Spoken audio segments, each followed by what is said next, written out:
প্রতিবাদ করলেই বহিরাগত। সন্দেশখালীর প্রতিবাদীরা কলকাতা থেকে আনানো। শাসক নেতার মন্তব্যে ক্ষিপ্ত সন্দেশখালীর মহিলারা।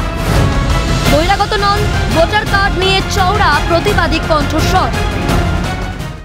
ক্যানিং পূর্বের বিধায়ক শওকত মোল্লা তিনি বলছেন সন্দেশখালীতে যে ঘটনাগুলো ঘটছে বা মহিলারা যে অভিযোগ করছেন তাদের মধ্যে অধিকাংশ মহিলাই যারা মুখ ঢেকে রয়েছেন বা যে ধরনের অভিযোগে তারা সামিল হচ্ছেন বা তাদের জনরোষ আছড়ে পড়ছে তাদের মধ্যে অধিকাংশ মহিলাই নাকি বাইরের মহিলা।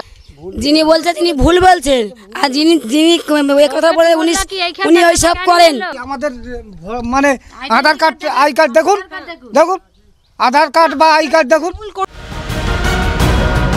প্রতিবাদী হাওয়া তুলেই তো লাল ঝান্ডা নামিয়ে ঘাসফুল সাজিয়েছিলেন মমতা বন্দ্যোপাধ্যায়।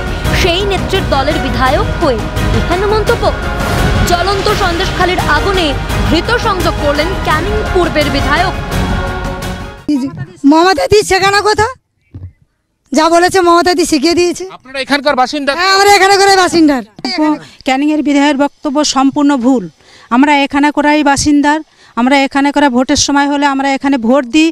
আমার বাবা ঠাকুরদা পরি ঠাকুরদা এখানে বসবাস এই বেলমুজির অঞ্চলে। আমরা এখানকার স্থানীয় বাসিন্দার, তা আমাদেরকে বহিরাগত বলা কখনো ঠিক হবে না। এবং আমরা এখানকার বাসিন্দা কি না, আমাদের আই কার্ড আছে, আধার কার্ড আছে। এই ছবিটা প্রত্যেকের হাতে আধার কার্ড রয়েছে। তারা কিন্তু এই মন্তব্যের পরিপ্রেক্ষিতে রীতিমতো প্রতিবাদ জানাচ্ছেন। টাকার বিনিময়ে প্রতিবাদকে বিক্রি হয় শওকত মোল্লা। দিনের পর দিন ওঠা অত্যাচারের অভিযোগ এক চুটকিতে উড়িয়ে দিচ্ছেন শাসক নেতারা।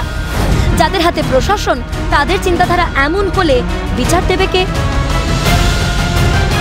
ক্যামেরায় সুরজিৎ প্রামাণিক ও গোপাল সোনার সঙ্গে অভিরূপা সাহা ও অয়ন শর্মার রিপোর্ট, ক্যালকাটা নিউজ।